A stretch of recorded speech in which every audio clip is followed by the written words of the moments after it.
రేవంత్ సర్కారు తీరుపై గ్రూప్ 1 అభ్యర్థులు మండిపడ్డారు. గ్రూప్ 1 పరీక్ష నిర్వహణలో అవకతవకలు జరిగాయని మొరపెట్టుకున్నా ప్రభుత్వం పట్టించుకోలేదని ఆగ్రహం వ్యక్తం చేశారు. ఉద్యోగాలను అంగట్లో కూరగాయలలాగా అమ్ముకోవాలని కాంగ్రెస్ ప్రభుత్వం కుట్ర చేస్తోందని ఫైర్ అయ్యారు. హైకోర్టు తీర్పుపై ప్రభుత్వం తక్షణమే నిర్ణయం తీసుకోవాలని డిమాండ్ చేశారు. లేకపోతే రాష్ట్ర వ్యాప్తంగా ధర్నా చేస్తామని నిరుద్యోగులు హెచ్చరించారు. దీనిపై మరింత సమాచారం మా ప్రతినిధి అరవింద్ అందిస్తారు. తెలుగు మీడియంలో రాసే అభ్యర్థులు ఇప్పటికే తీవ్రంగా నష్టపోయారని కూడా నిరుద్యోగులు ఆవేదన వ్యక్తం చేస్తున్నారు. అంటే ఆది నుండి ఏదైతే ప్రారంభం నుండి ఇప్పటి వరకు కూడా టీజీపీఎస్సీలో చాలా వరకు తప్పుల తడకలు ఉన్నాయని కూడా నిరుద్యోగులు అశోక్ నగర్లో ఎన్నో ధర్నాలు చేశారు. కానీ ముఖ్యమంత్రి నిరుద్యోగులకు ధర్నాలు తప్ప నోటిఫికేషన్ వద్దు అనే మాట కూడా స్పష్టం చేశారు. నిన్న వచ్చిన జడ్జిమెంట్ ప్రకారం కూడా నిరుద్యోగులు భారీగా నష్టపోయారు. వారు మనతో ఉన్నారు. సార్ వారిని అడిగి పూర్తిగా తెలుసుకున్నాం. అసలు ప్రధానంగా మీరు ఇక్కడ రావడానికి కారణం ఏంటిది? అసలు జడ్జిమెంట్ ఏమొచ్చింది? జడ్జిమెంటు ప్రధానంగా మీరు చూసుకుంటే ముందుగా మనం గుర్తుంచుకోవాల్సింది ఏంటంటే మేము హైకోర్టు ఇచ్చిన తీర్పుని స్వాగతిస్తూ జడ్జిమెంట్ ఏమొచ్చిందంటే 8 నెలల లోపల రీవాల్యుయేషన్ అయినా చేయాలి, అది లేకపోతే రీమెయిన్స్ అయినా కండక్ట్ చేయాలి అని చెప్పేసి హైకోర్టు స్పష్టమైన ఆదేశాలు ఇస్తూ దాని తర్వాత ఈ టీజీపీఎస్సీకి ఇంటిగ్రిటీ లేదు, ట్రాన్స్పరెన్సీ లేదు అని చెప్పేసి టీజీపీఎస్సీకి ఒక రకమైన సున్నితమైన చివాట్లు కూడా పెట్టడం జరిగింది.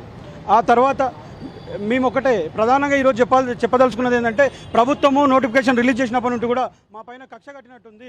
నోటిఫికేషన్ రిలీజ్ చేసిండ్రు, ఆ తర్వాత జియో 29 తెచ్చిండ్రు. జియో 29 తెచ్చి ఎస్సీ ఎస్టీ బీసీల పాలిట ఒక నల్ల జియోగా తెచ్చి మా గొంతు కోసిండ్రు.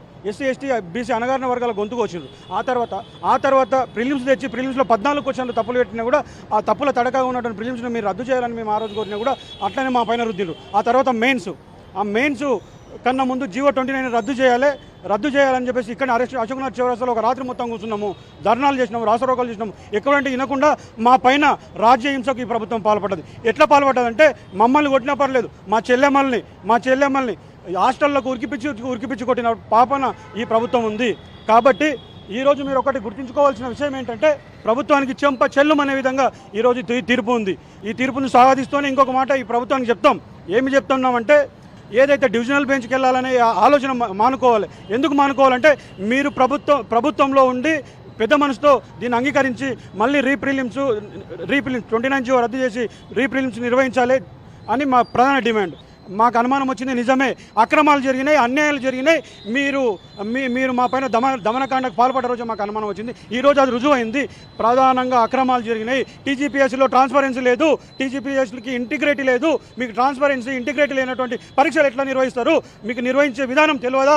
మీరు ఒకవేళ డివిజన్ బెంచ్కి వెళ్తారనుకుంటే మా పైన యుద్ధం ప్రకటించినట్టే మేము కూడా మీ పైన యుద్ధం ప్రకటిస్తాము. మళ్ళీ డివిజన్ బెంచ్కి వెళ్తామంటే మాత్రం మాకు యుద్ధం జరుగుతుందని ఈ సందర్భంగా ప్రభుత్వాన్ని హెచ్చరిస్తుంది. ప్రధానంగా మీరు చెప్పండి, ఏదైతే టీజీపీఎస్సీ నూతనంగా కాంగ్రెస్ ప్రభుత్వంలో ఏర్పడినప్పుడు యూపీఎస్సీ తరహాలో ట్రాన్స్పరెన్సీగా జరుపుతామన్న ఒకటి రేవంత్ రెడ్డి ముఖ్యమంత్రి గారు చెప్పడం జరిగింది. మరి ఇప్పుడు ఏమైంది? ట్రాన్స్పరెన్సీ ఏమైంది? ఎక్కడ లోపమైంది?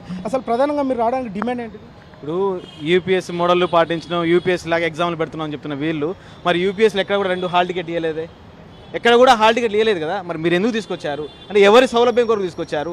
అంటే ఇలా 503 ఉన్న పోస్టులని జస్టిస్ మాధవలత గారు మళ్ళీ ఎగ్జామ్ పెట్టమని చెప్పింది, కానీ మళ్ళీ నోటిఫికేషన్ ఏమని చెప్పలేదు. 60 పోస్టులు తీసుకొచ్చి మీ కాంగ్రెస్ పార్టీ కార్యకర్తలు అమ్ముకున్నారా? మరి ఎందుకు 60 నోటిఫికేషన్లు ఇచ్చి ఎవరిని ఉద్ధరించడానికి తీసుకొచ్చారు?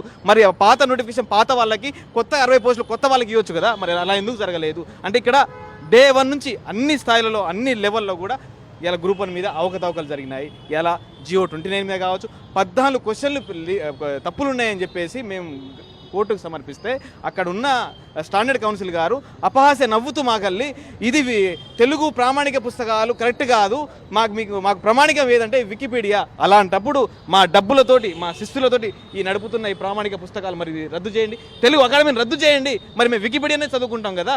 ఆ రోజు వికీపీడియా కరెక్ట్ అని చెప్పిన వాళ్ళు ఇలా ఏం మాట్లాడుతున్నారు? ఇలా మళ్ళీ కొత్తగా వచ్చేసరికి లేదు తెలుగు అకాడమీ పుస్తకాలే ప్రామాణికం, అట్లా పోతే ఇట్లా అన్ని రకాలుగా అన్ని వ్యవస్థలలో కూడా ఇలా గ్రూప్ 1లో అవకతవకలు జరిగాయి. నిన్న జడ్జిమెంట్ అసలు ఏమొచ్చింది? అసలు ఆ జడ్జిమెంట్లో ఉన్న ఆ ఆర్డర్ ఏంటిది? టీజీపీఎస్సీకి ప్రభుత్వం తరఫున వీళ్ళిద్దరికి జడ్జిమెంట్ ఏం ఆర్డర్ ఇచ్చింది? ఏదో ఎగ్జామ్లో ఇంటిగ్రిటీ లేదని, ట్రాన్స్పరెంట్ లేదని, సొంత రూల్స్నే వైలేషన్ చేశారని చెప్పేసి ఇలా కోర్టు ముట్టికేయాలేసింది. ఎవరికి? టీజీపీఎస్సీకి, రేవంత్ రెడ్డి గారికి. ఎందుకంటే ప్రతిసారి మీ ఈ అటానమస్ బాడీలో రాజకీయం లేకుండా చూడమని ప్రతిసార్లు చెప్పినా కూడా ఒక వేదిక మీద ఒక ఆయన 60,000 ఉద్యోగాలు ఇచ్చానంటారు, ఒక ఆయన 70,000 ఉద్యోగాలు ఇచ్చానంటారు. బీసీ మంత్రి పెద్ద మంత్రి కాబట్టి 1,00,000 ఉద్యోగాలు ఇచ్చాయని చెప్పారు. మీకేం సంబంధం చెప్తున్నాను. ఇప్పుడు ఇలా టీజీపీఎస్సీ అటానమస్ బాడీ అయినప్పుడు మీరు మాట్లాడాల్సిన అవసరం ఏంది? ఇలా రాజకీయాల కోసం, మీరు సొంత లాభాల కోసం ఇలా నిరుద్యోగులను వాడుకునే ప్రయత్నం చేస్తున్నారు. రాజకీయ లబ్ధి కోసం వాళ్ళందరూ రాజకీయ లబ్ధి కోసమే ఏం చేసినా, ఏం డ్రామాలు చేసినా రాజకీయ లబ్ధి కోసమే కానీ ఇలా నిరుద్యోగులకు ఏం చేసే పరిస్థితి లేదు. ఏదైతే చూసుకుంటే ఆది నుండి అంటే జీవో నెంబర్ 29 ఇష్యూ ఇంప్లిమెంట్ అయిన దగ్గర నుండి ఇప్పటి వరకు కూడా ప్రతి ఒక్క దాంట్లో కూడా అవకతవకలు ఉన్నాయని కూడా విద్యార్థులు ఇప్పటికే మండిపడ్డారు.